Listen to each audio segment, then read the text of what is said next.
Bencana banjir hingga longsor mulai terjadi di sejumlah wilayah di Indonesia. Hal itu berakibat kerugian yang diderita masyarakat. Tidak hanya itu, korban jiwa pun terjadi. Lalu bagaimana mitigasi dan mengantisipasi ancaman bencana hidrometeorologi yang sudah mulai terjadi di Indonesia?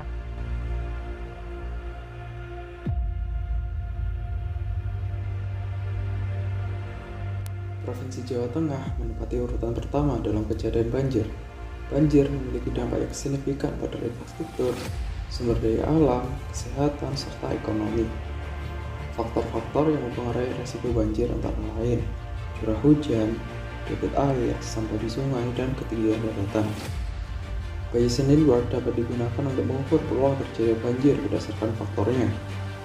Bayesian Network dapat digunakan untuk mengukur peluang terjadi banjir dengan akurasi prediksi sebesar 89,4% dan 82,5%. Dashboard interaktif dengan air shining akan digunakan untuk menampilkan hasil prediksi peluang terjadi banjir berdasarkan faktor-faktornya. Metode assemble seperti random forest dan gradient boosting akan digunakan untuk meningkatkan akurasi prediksi cuaca di Provinsi Jawa Tengah.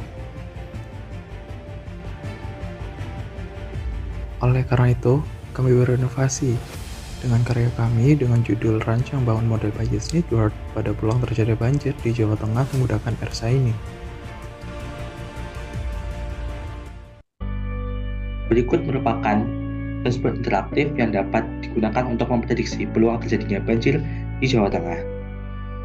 Model yang digunakan pada aplikasi ini merupakan model hasil pembelajaran dari data-data kasus hidrometeorologi di Jawa Tengah pada masa lampau. Pada dashboard dapat dilihat ada tab input di mana kita harus melakukan input pada variabel curah hujan dan pada variabel debit air. Misalkan di sini kami menginputkan curah hujan sebesar 75 mm per second dan debit air 100 meter kubik per second. Lalu kita tekan tombol prediksi. Nah, apabila probabilitas prediksi di atas 50%, maka akan muncul peringatan di mana kita menghimbau untuk segera menghubungi pemerintah setempat.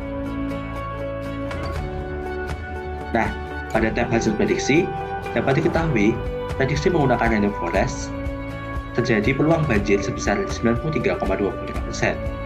Dengan menggunakan gradient boosting, peluang banjir terjadi sebesar 58,03%. Dan pada ensemble boosting, peluang terjadinya banjir sebesar 75,64%.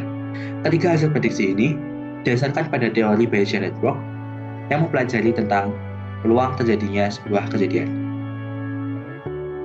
Lalu, dimunculkan juga grafik debit air dan curah hujan di Jawa Tengah yang dapat dipelajari oleh pemerintah Jawa Tengah.